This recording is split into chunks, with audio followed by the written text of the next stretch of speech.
Hi and welcome back to the channel. In this video we're going to be covering something that's very important if you do any kind of text-based data querying with languages that are something other than English, really. And we're going to be specifically talking about how to work with case-sensitive data in in sensitive ways. So how to match strings that might be uppercase, might be lowercase, and some best practices for doing that. Now in a lot of the videos that I have on this channel, I'm pretty much almost always working with English texts. And one of the things that I always do is I just use dot lower. And one of the things I want to draw attention to is the limitations of doing dot lower to do string matching. For those of you who don't know, lowercasing two strings and then looking to see if they match is a good way of not having to check to see if these strings might have all the different variations for different kinds of punctuations. So if you want to find a word in a string that might appear at the start of a sentence where it's capitalized, or in the middle of a sentence where it might be lowercased, lowering or getting the strings in a standard way is very, very important for doing that. So you can only match something once as opposed to multiple times, and trying to predict all the ways that a string might be rendered in another string. Now, for English, you can typically get away with dot lower, and this is going to lowercase all of your strings. But for languages outside of English, it's very important to remember that dot lower is going to break in a lot of cases. And this is where dot casefold actually comes in. And I was reminded that most people might not know about dot casefold. It's not something that comes up all the time in introductory Python material, but it's very important to be familiar with, which is why I'm doing a whole video on it. And I saw this blog from Rodrigo Guerrero Serraro, and I'm certain I'm mispronouncing that name, and I'm terribly sorry, but I want to draw attention to this blog. It's linked in the description down below. What we're going to cover in this video won't do this blog justice. Spend time, spend a day, read the whole thing. It's not that long, but work with it, go through some of the problems and sample code that he gives you, because I promise you it'll make your life a lot easier if you're working in a multilingual setting or working with texts that might not just be English.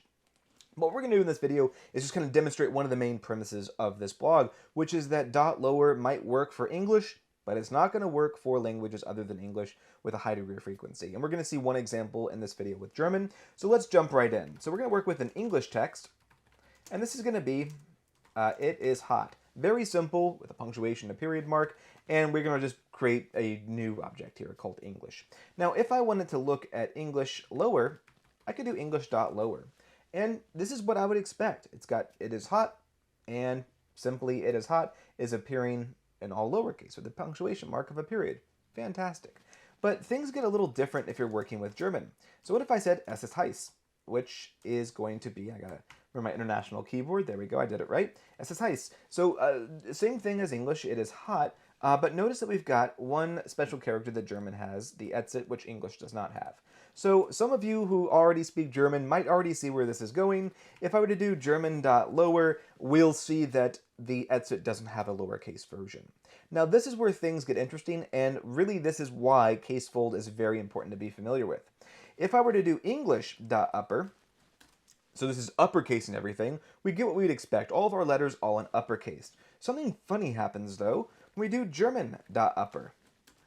Notice that it converts the etsit into its double S form. Now the etsit, I believe, is being kind of faded out of German. I'm not certain on that, but I heard this once a while back when I took German 101s many years ago. But the etsit is really kind of a placeholder for a double S, and so when we do an uppercase form, again, the etsit is case neutral. The etsit becomes a double S here. So that's what's happening if you don't speak German. But that's not important to understand. What's important to understand is the premise behind this problem. So if I were to work with data that is now uppercased, all uppercase German, and I would have tried to lowercase it, dot lower, I'm going to see, remember the sequence here, we're uppercasing it to in that double S form, and now we're lowercasing it into this form. So if I were to try to match these two, and I would try to say German.lower, which remember looks like this, is equal to, double equal sign here, German.upper, dot lower, I'm going to get false. And this isn't false. These should align, but they don't. And the reason why they don't is because of the way the etsit is rendered in different cases. Now, this is just one example. It's what I found to be the easiest to present here. But it is an indicative of a much deeper problem if you're working with multilingual natural language processing or just multilingual texts in general. So what's the solution to this problem? Well, let's go ahead and create this object right here into something kind of unique. Actually, I'm going to do it down here. we're going to say, let's just go ahead and say German upper, and we're going to say es ist heiß, just like it was rendered above. And we're going to go ahead and just create that for ourselves right now. So now we've got German upper loaded up in the memory, and we also have German. So what do I do if I wanted to compare these two? We know that if we do German.lower equal to German upper.lower, we know that we get false. So how do we get around this? Well, let's go ahead and copy and paste this and use casefold instead. So we're going to do casefold for both of these. And what do we have now? We have true. Now, why is it true? Well, let's go ahead and take a look at what casefold does.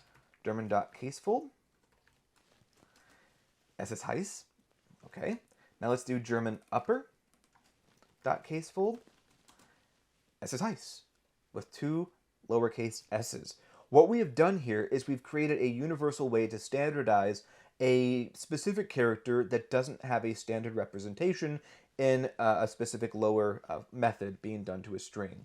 In other words, it allows for us to have more aggressive approach to standardizing text than .lower of forwards. So if you're working with English, typically you're not going to need casefold. However, I encourage you maybe to consider start using it in your workflow just to get in a good habit of doing something that might be more aggressive.